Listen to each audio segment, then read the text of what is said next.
अस्सलाम वालेकुम वरहमतुल्लाहि वबरकातुह। हेलो दोस्तों, आप लोग जो है डिजिटल मार्केटिंग सीख रहे हैं मेरे साथ, यानी फरहान बाजरे के साथ। तो आज हम सीखेंगे the integrated digital marketing framework. हमारे पिछले वीडियो में हमने सीखा था कि व्हाट इज CATT फनल, ये कैसे कमाएंगे। उसमें नीश के बारे में भी आपने देखा था। तो CATT फनल इंपॉर्टेंट है। C for content, A for attention, T for trust and T for transaction. लेकिन होता यह है कि CATT फनल जो है वो एक लीनियर है, एक स्ट्रेट लाइन है कि कंटेंट आएगा, फिर अटेंशन, फिर ट्रस्ट, फिर ट्रांजैक्शन। लेकिन प्रैक्टिकली ये नहीं होता ना कि एट ए टाइम कोई आपके सी में कंटेंट कहीं पर है आपका, और कोई अटेंशन के फेज में है, कोई जो है ट्रस्ट बिल्डिंग के फेज में है, और कोई आपका जो कंज्यूमर है या प्रोस्पेक्ट है वो ट्रांजैक्शन के उसमें है। तो एक प्रॉब्लम ये होती है बहुत से डिजिटल मार्केटर्स को कि वो जो है पेड ऐड करते हैं, प्रोडक्ट्स को बेचते हैं, लेकिन उनका जो CTR होता है, जो कन्वर्जन होता है, वो बिल्कुल लो होता है। अपने पैसों को जो है फेसबुक एड्स में, गूगल एड्स में खपा देते हैं, लेकिन प्रोडक्ट जितना बिकना है उतना नहीं बिकता। ने बहुत से कंपनीज को जो है परेशानी होती है भाई कि हमारा प्रोडक्ट क्यों नहीं बिक रहा। तो होता ये है कि आप देखें कि अगर एक प्रोडक्ट है, उसकी मार्केट है, तो 3% जो ऊपर का होता है वो असल में खरीदने वाले होते हैं, और बाकी के 97% जो होते हैं वो खरीदना अभी नहीं चाहते। 3% वो होते हैं जो अभी खरीदना चाहते हैं। तो जितने बड़े बड़े जायंट्स है वो उन 3% के पीछे होते हैं। आपको कुछ प्रोडक्ट बेचना है, आप अमेजोन से compete कर सकते? नहीं कर सकते। आप फ्लिपकार्ट से compete कर सकते? नहीं कर सकते। तो जितने बड़े जायंट्स है वो ऊपर के 3% को टारगेट करते हैं कि बाई आवर प्रोडक्ट, और हम भी उनकी लाइन में जाकर जो है ठहर जाते हैं कि हमारा प्रोडक्ट बाई कीजिए। तो नहीं होता मेरे भाई। आपको उन 97% को टारगेट करना है, या उसमें से जो थोड़े बहुत ऐसे हैं जो फ्यूचर में खरीदना चाहते हैं और थोड़े बहुत अभी इंटरेस्टेड नहीं है, तो उन लोगों को आपको क्या करना है, फनल में लाकर आपको ऊपर लाना है, और उन 97% को आप टारगेट करेंगे तो आज से थोड़े दिन के बाद आपका प्रोडक्ट बिकेगा। तो ये गलती कभी ना करें कि डायरेक्ट प्रोडक्ट को सेल करें। हाँ, बाद को जरूरत पड़ेगी तो जो है आप किसी कंपनी में काम कर रहे हैं, वहां पर प्रोडक्ट ही बेचना है तो उसकी मार्केटिंग करें। लेकिन जब सर्विस का मसला हो या किसी बड़े जायंट से आपका कंपटीशन हो रहा हो, तो रेगुलर बेसिस पर आप जो मार्केटिंग करेंगे वो आपके डायरेक्ट प्रोडक्ट की नहीं करेंगे, नहीं, आपके कंटेंट की करेंगे। किसकी करेंगे? कंटेंट की। कंटेंट मार्केटिंग करेंगे। आप अपनी वेबसाइट पर आपका कंटेंट लिखेंगे। आपका कंटेंट लिखेंगे, कंटेंट लिखने के बाद आप उसको सोशल मीडिया पर शेयर करेंगे। सोशल मीडिया पर शेयर करने के साथ साथ जब आप कंटेंट लिखेंगे तो आप SEO optimise, search engine optimisation कहते हैं एसईओ को, उसके ऑप्टिमाइजेशन का कंटेंट लिखेंगे। तो जब आपका कंटेंट एसईओ ऑप्टिमाइज्ड होगा तो गूगल से भी जो है आपके कंटेंट की तरफ लोग आएंगे। फिर उसके साथ साथ जो है आपके से जो लोग जुड़े हैं ईमेल के जरिए, नहीं, ईमेल हमारा बहुत अहम टूल होता है। आपका हमारा ईमेल क्या होता है? बहुत अहम टूल होता है। तो ईमेल के जरिए लोग आपसे जुड़ेंगे, आप ईमेल के जरिए उनको मेल करेंगे अपने कंटेंट की। साथ में जो है जरूरत पड़े तो अपने कंटेंट का एडवर्टाइजमेंट करें, अपने कंटेंट का एडवर्टाइजमेंट करें, अपने प्रोडक्ट का नहीं करें। देखिए, बात को गौर से समझिए। पहली बात, अगर आप नए हैं तो हमारे चैनल को सब्सक्राइब कर लें, और दूसरी अहम बात, वीडियो मुकम्मल सुने, अधूरे तरीके पर नहीं सुने। और तीसरी सबसे अहम बात, वीडियो सुनते वक्त, कोर्स सुनते वक्त आप दूसरी चीजों को, अगर आपके फोन में आप अगर लैपटॉप पे सुन रहे हैं तो फोन को साइलेंट मोड पर कर दें। आप बिल्कुल फोकस के साथ, नहीं वीडियो सुनते सुनते व्हाट्सएप देख लिए, वीडियो सुनते सुनते जो दूसरी नोटिफिकेशन में चले गए, तो आपका फोकस हटेगा, आप जो सीखना चाहेंगे वो सही से नहीं सीख सकते। हाँ, तो मैं ये कह रहा था कि पेड एड्स के भी आप कंटेंट का करेंगे, प्रोडक्ट का नहीं करेंगे। और आखिर में जो है आपका जो प्रोडक्ट होगा आप उसको सेल करेंगे और कन्वर्ट करेंगे। कैसा सेलिंग करेंगे, क्या करेंगे, बड़ी टॉपिक है। आगे हमारे कोर्स में जो है वो होगी। CATT फनल के बेस पर ये कोर्स चलेगा पूरा, कि कंटेंट का होगा, फिर अटेंशन का होगा, फिर ट्रस्ट का होगा, और आखिरी में ट्रांजैक्शन का होगा। तो ये बात याद रखें कि कंटेंट हमारा असल चीज होती है। कंटेंट जो होती है हमारी असल चीज होती है। तो कंटेंट मार्केटिंग इंपॉर्टेंट है। कंटेंट क्या का होगा, किस चीज का होगा? भाई पब्लिक को जो प्रॉब्लम है, आप उस प्रॉब्लम का जवाब देंगे उस कंटेंट।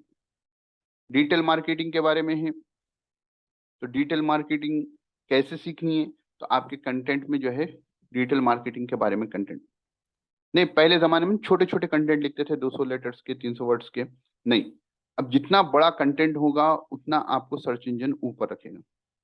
पब्लिक की प्रॉब्लम, प्रॉब्लम को जानना, और उस प्रॉब्लम के ऊपर जो है उस प्रॉब्लम को सॉल्व करने के लिए कंटेंट लिखना। तो आप जब पब्लिक की किसी प्रॉब्लम को सॉल्व करेंगे और आप उसको सोशल मीडिया पर शेयर करेंगे, तो हेडलाइन के जरिए पब्लिक आपके पास आएगी नहीं आएगी? भाई अरे व्हाट इज डिजिटल मार्केटिंग सीखना चाह रहे थे आप, डिजिटल मार्केटिंग पढ़ रहे हैं, गूगल भी कर रहे होंगे, अब आपको डिजिटल मार्केटिंग के एड्स दिखना शुरू हो जाते। तो कोई प्रॉब्लम आपकी थी जहन में, अरे ये समझ में नहीं आया था सही से, अरे चलो इसको पढ़ते हैं या सुनते हैं, आपने कंटेंट पर क्लिक किया, सोशल मीडिया पर क्लिक किया, आप आगे कंटेंट की तरफ वापस। ठीक है, जब आपका कंटेंट जो है, कंटेंट पर पब्लिक आ रही है और आपका कंटेंट जो है पब्लिक के प्रॉब्लम को सॉल्व कर रहा है, और उस पे आपने ऑन पेज और ऑफ पेज एसईओ कर रखा है। ये ऑन पेज एसईओ क्या होता है, ऑफ पेज एसईओ क्या होता है, उसके बारे में पूरी तफसीलात आगे आएगी इंशाल्लाह। बड़ा टॉपिक है, सुकून से आएगा। जब आप बेसिक्स पे माहिर हो जाएंगे तो एसईओ पर जाएंगे, तो गूगल भी जो है आपके पास जो है कंटेंट पे पब्लिक को भेजना शुरू कर देगा। साथ में आपके जो पुराने सब्सक्राइबर्स हैं, आपको करना ये होगा कि आपको उनको ईमेल भेजना होगा। जब कभी आप नया कंटेंट लिखें, तो आपके जो सब्सक्राइबर्स हैं, वो टूल्स होते हैं जिससे ईमेल आप जो है आसानी से जो है हर एक को पर्सनलाइज ईमेल भेज सकते हैं। वो भी हम आगे सीखेंगे इंशाल्लाह। आप क्या किए कि जो है कि उस प्रॉब्लम को डिस्क्राइब किए ईमेल में, अच्छा सा सब्जेक्ट लिखे, और जो है उस प्रॉब्लम के बारे में थोड़ा पब्लिक से डिस्कस कर कर आखिर में अपनी लिंक दे दिए, लिंक बीच में अपनी लिंक दे दिए, और कहे कि इस प्रॉब्लम को सॉल्व करने के लिए इस ईमेल पर जाइए। तो होगा क्या कि आप कंटेंट के जरिए, ईमेल के जरिए कंटेंट भेजे, और पब्लिक उस ईमेल के जरिए आपके कंटेंट पर। फिर पेड एडवर्टाइजमेंट। पेड एडवर्टाइजमेंट क्या होते हैं? Fast boosting of something. नहीं, तेजी से ना, ये पूरे प्रोसेस को जो कैटलिस्ट, अगर आप फिजिक्स से वाकिफ होंगे, कैटलिस्ट, गोश्त नहीं, बिरयानी पका रहे हैं, गोश्त नहीं गल रहा, तो क्या करते? तेजी से प्रोसेस होने के लिए आप पपाई लगा देते। तो पेड एड्स भी जो है हमारे लिए कैटलिस्ट का काम करते हैं। जब आप पेड एड्स अपने कंटेंट का करेंगे, तो टाइम के बजाय आपका पैसा लगेगा, और पैसे की वजह से जो है वो इंटरेस्टेड पब्लिक जो है जल्दी से आपके कंटेंट पर आएगी। और जब आपका कंटेंट आपकी वेबसाइट पे होगा, तो जो है आपकी वेबसाइट किसी प्रोडक्ट को बेच रही होगी या कोई सर्विस सेल कर रही होगी, तो उस कंटेंट ही के जरिए आप जो है अपने प्रोडक्ट को इंट्रोड्यूस कराएंगे। कैसा इंट्रोड्यूस कराएंगे? ईमेल्स के ज़रिए कैसा करेंगे, कंटेंट के ज़रिए कैसा करेंगे, ये तमाम चीज़ें हम आगे सीखेंगे। तो उस कंटेंट के ज़रिए पब्लिक आपके ऊपर भरोसा आ गया, अरे भाई मेरी फ्री में ये प्रॉब्लम सॉल्व कर सकते हैं, तो मैं पैसे दूँगा, तो क्या नहीं करेंगे? तो वहाँ पर पब्लिक जाकर या तो सेल हो, प्रोडक्ट खरीदेगी, या जो है कोल्ड लीड है तो आपकी लीड में कन्वर्ट होगी और आपके ईमेल में सब्सक्राइब होगी। तो ये the integrated digital marketing framework जो है, ये ऐसा फ्रेमवर्क है जिसके ज़रिए आप अपनी डिजिटल मार्केटिंग करेंगे। आप इस फ्रेमवर्क को अच्छे से नहीं समझेंगे, इसको अच्छे से इम्प्लीमेंट नहीं करेंगे, तो आप जो है फिर सही से डिजिटल मार्केटिंग नहीं कर सकते, या अच्छे डिजिटल मार्केटर नहीं बन सकते। तो हमेशा क्या करना है, जो आपका कंटेंट है, जो आपकी वेबसाइट है, वो बेस होनी चाहिए। सोशल मीडिया से भी आपकी वेबसाइट पर आना, एसईओ के ज़रिए भी आपकी वेबसाइट पे आना, सर्च इंजन के ज़रिए भी आपकी वेबसाइट पे आना, पेड एड्स के ज़रिए भी आपकी वेबसाइट पर आना, ईमेल के ज़रिए भी आपकी वेबसाइट पे आना, क्योंकि सोशल मीडिया, फेसबुक है तो फेसबुक का घर है, फेसबुक की प्रॉपर्टी है, इंस्टाग्राम इंस्टाग्राम वाले की प्रॉपर्टी है, ट्विटर ट्विटर वाले की प्रॉपर्टी है। आपकी वेबसाइट, जैसे मेरी वेबसाइट है farhanbajrai.com, ये मेरी प्रॉपर्टी, इस पर पूरा मेरा इख्तियार है। फेसबुक पर आपका इख्तियार नहीं है।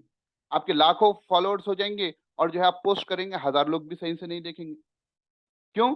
वो एल्गोरिथम चेंज होगा, आपकी पूरी इन्फ्लुएंस खत्म हो जाएगा। तो ये चीज अहम है। आपकी वेबसाइट, आपका कंटेंट, ये आपकी असल जायदाद है, उस पर सबको लाना है, और वहीं से जो है सेल एंड कन्वर्ट करना है। अपना कंटेंट फ्री में पूरा सोशल मीडिया पर ना डालें, सोशल मीडिया आगे बढ़ेगा। आपकी वेबसाइट पे डालें, वेबसाइट से आपका कंटेंट जो है सोशल मीडिया पर शेयर करें, ताकि लोग आपके कंटेंट तक आ सकें। तो उम्मीद है आपको ये वीडियो समझ में आई होगी। तो इसी के साथ आज का एक टास्क होगा। टास्क तक आपने वीडियो को सुना हो तो नीचे कमेंट कर कर ज़रूर बताना, ताकि मुझे मालूम हो कितने लोग सुने हैं पूरा मुकम्मल वीडियो। आपको कंटेंट लिखना है। आप इंग्लिश जानते हैं तो इंग्लिश में लिखेंगे, टूटी फूटी जैसी भी हो आप इंग्लिश में लिखेंगे। क्या लिखेंगे? मार्केटिंग किसे कहते हैं, डिजिटल मार्केटिंग किसे कहते हैं, और उसी के साथ साथ जो है कल के सबक में जो हमने सीखा है कैट फ्रेमवर्क और इंटीग्रेटेड डिजिटल मार्केटिंग फ्रेमवर्क, जो भी बातें अब तक के लेसन से हमने सीखी हैं, आप आपका आर्टिकल लिखेंगे। आपका आर्टिकल जो है मिनिमम 500 वर्ड्स का होना चाहिए, मैक्सिमम आप जितना लिख सकते लिख सकते। सोशल आप वेबसाइटों की भी सहायता हेल्प ले सकते हैं, मदद ले सकते हैं, लेकर जो है आप अपने कंटेंट को इंक्रीज कर सकते हैं, बढ़ा सकते हैं। और अगर आपको इंग्लिश नहीं आती तो आप जो है उर्दू में लिखेंगे। ठीक है, आप लिखना ही नहीं आता ऐसा नहीं हो सकता, आपको कंटेंट बनाना है। आपको जो ज़बान आती है उस ज़बान में, जिसको इंग्लिश आती है बहुत अच्छी बात है, इंग्लिश में लिखना शुरू करें, और जिसको बिल्कुल इंग्लिश नहीं आती वो उर्दू में लिखें। और जितनी बातें अब तक के 6-7 लेसन्स में आपने सीखी हैं, और उसको गूगल कर कर और उसमें जो है आप पढ़ कर नहीं, एक ही ना लकीर के फ़कीर ना बने। तो पढ़कर जो है आपका टास्क है, देखिए ये टास्क कंप्लीट करेंगे आगे की चीज़ें और अच्छे से समझ में आएगी। जो कंप्लीट करेंगे उनका फ़ायदा होगा, जो कंप्लीट नहीं करेंगे वो बस सुनेंगे, कंज़्यूमर जंक फूड जैसा खाते हैं वैसे ही जंक नॉलेज लेंगे और चले जाएँगे। तो आपको कंटेंट लिखना है मिनिमम 500 वर्ड्स का, इंग्लिश आती है तो इंग्लिश में, इंग्लिश नहीं आती उर्दू आती है तो उर्दू में लिखेंगे। जिसको थोड़ी बहुत भी इंग्लिश आती है वो इंग्लिश में लिखने की कोशिश करें। मैंने जो बातें बताई हैं उसको फिर से वीडियोस को सुनें, वीडियोस को सुनने के बाद आप कंटेंट लिखें, और कंटेंट लिखकर मेरा टेलीग्राम की जो लिंक है ना, आप कहीं पर भी कंटेंट लिखकर पोस्ट करें, आपके सोशल मीडिया पर पोस्ट करें, उसके नीचे जो है मेरी क्या बोलते सो, वो पोस्ट को मेरे टेलीग्राम की लिंक पर, टेलीग्राम के ग्रुप में आप शेयर करेंगे, और उसके बाद ही आप आगे बढ़ेंगे। उम्मीद है आपको वीडियो समझ में आई होगी। कुछ समझ में ना आए तो कमेंट करें, और कंटेंट लिखना ना भूलें, ये आपका पहला स्टेप होगा डिजिटल मार्केटिंग के सीखने में। तो फिर मिलते हैं अगले वीडियो में, अगले सबक में इंशाअल्लाह। अस्सलामु अलैकुम व रहमतुल्लाहि व बरकातहू।